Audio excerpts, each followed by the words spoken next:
Mengapa setiap penampilan pemimpin Indonesia jajarannya tidak ada di samping beliau? Demikian pertanyaan dari seorang pengamat intelijen pertahanan dari negeri jiran kepada saya via WA. Trump setiap saat ada wakil presiden di belakangnya dan beberapa pejabat di sekelilingnya di masa COVID ini. Begitu juga Xi Jinping pemimpin Cina. Jangan tanya kalau Kim Jong-unnya Korea lebih parah lagi, lebih lengkap lagi. Itu hanya signal bahwa pemimpin bekerja dengan timnya. Apakah takut tertular? Berapalah harga proteksi buat seorang pejabat negara tertinggi dan kabinetnya? Tak seberapa. Rakyat harus diperlihatkan yang kerja banyak dan kompak. Bukan hanya 4L yang bekerja. Dan hal ini sungguh penting jika mengerti cara bernegara. Hal ini untuk membuat rakyat melihat simbol. Rakyat itu yang dilihat simbol. Perlihatkan kalau kalian itu bekerja, wahai menteri kabinet, wahai Pak Wakil Presiden. Beradalah di sekeliling pemimpin kalian. Sterilkan kondisi kalian. Lalu bagaimana cara menyelesaikan masalah pandemik ini? Yang saya lihat sampai sekarang tidak ada strategi perang nasionalnya. Yang ada hanya membangun narasi nasional. Ini versi saya loh ya. Kalau saya pegang mandat, maka apa yang akan saya lakukan? Ada baiknya kita melakukan percepatan tes PCR corona ini dan mulainya dari mana? Dari desa. Gunakan kekuatan Babinsa. Dan jika daerah tersebut hijau, kasih gelang hijau di tangan mereka dan lokalisir daerah tersebut. Begitu hijau, di sana mereka mengerjakan apa saja seperti keseharian. Jaga perbatasan dengan tim aparat. Semakin luas tersisir daerah hijau, maka hanya dari pendatanglah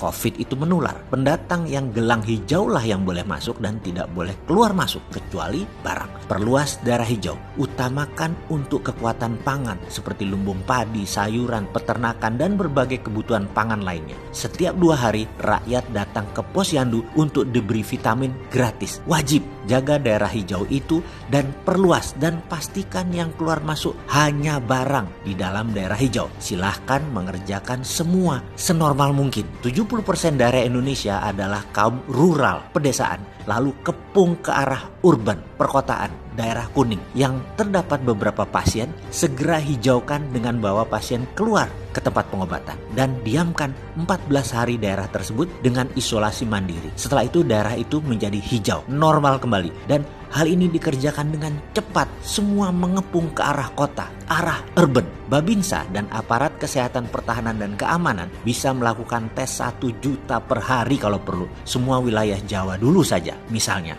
Lalu petakan daerah hijau normal, daerah kuning isolasi 2 minggu, daerah merah lockdown sebulan. Semua ditanggung negara kebutuhan dasar 9 bahan pokoknya. Kalau ada kurang, WA saja. Nomor Babinsa setempat akan dikirim. Kalau ada yang sakit, hubungi Babinsa, akan dijemput dan tenaga medis datang. Sekedar pembanding strategi ini, desa mengepung kota ini dipakai oleh pemerintah Cina kemarin dengan menggunakan hal yang sama. Hanya mereka menggunakan hal yang lebih canggih. Database dari handphone masing-masing penduduk. Di Wuhan misalnya, ketika bulan Januari, semua orang harus mendownload 1 apps di ponsel mereka. Nama appsnya kalau dibaca Jian Kang Bao, artinya sehat itu harta karun. Dengan mendownload apps tersebut, semua orang terhubung dengan pusat kesehatan nasional. Sejak itu, di layar ponsel penduduk muncul status kesehatan masing-masing, hijau, kuning, atau merah. Ponsel telah berfungsi pula sebagai kartu kesehatan. Kalau layar ponsel mereka hijau, berarti mereka diberi izin untuk bergerak di zona hijau. Kalau layar ponselnya kuning, mereka tidak boleh kemana-mana, apalagi warnanya merah. Dari mana asal status kesehatan ini? Siapa yang memberi status hijau, kuning, atau merah? Semua berasal dari big data. Kita sekarang buat versi kita. Tak perlu handphone buat semua orang. Kemahalan, kasih gelang karet. Karena ada Babinsa yang mendata, database itu ada di tangannya Babinsa. Biarkan tim Babinsa, aparat pertahanan keamanan yang punya big datanya, yang terus menjaga perbatasan wilayah yang semakin lebar. 400.000 aparat keamanan bisa digunakan dideploy segera saat ini. Sesederhana itu. Sekarang Amerika lakukan strategi lain. Dalam waktu 1 bulan sudah lebih melakukan tes sebanyak 20 juta lebih dan terdapatlah 700 ribuan orang Amerika yang terpapar per hari ini. Karena itu mereka cepat melakukannya, strateginya dan datanya akurat. Kembali kita dengan tim Babinsa ke desa-desa, membuat zona hijau di mana-mana. kepung urban, kepung kota dengan zona hijau. Gabungkan big data Cina dari desa ke kota, gabungkan dengan tes yang cepat dan banyak seperti dilakukan di Amerika. Indonesia hingga saat ini baru 30 ribuan tesnya dilakukan. Terlalu pelan dan sedikit. Biayanya daripada 5,6 triliun buat pelatihan online,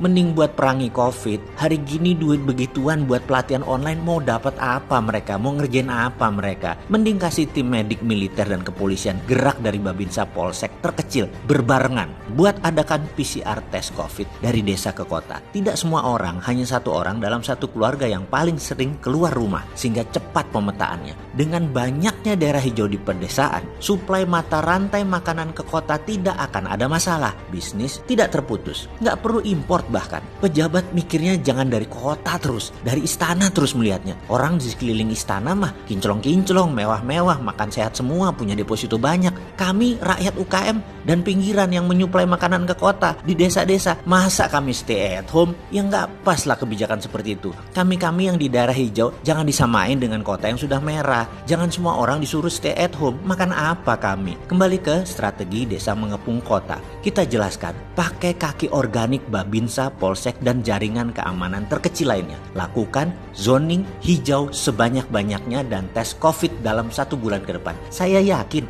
80% wilayah Indonesia masih hijau. Di wilayah hijau kerja normal semua. Jaga perbatasan dengan ketat, pakai big data di tangan masing-masing personel keamanan daerah tersebut. Tidak ada crossing man, yang ada hanya crossing barang. Jadi itulah strategi yang akan Sontoloyo pakai kalau dikasih mandat. Ya nggak mungkin dikasih kan ya. Ya tiru aja kalau gitu, nggak usah malu-malu.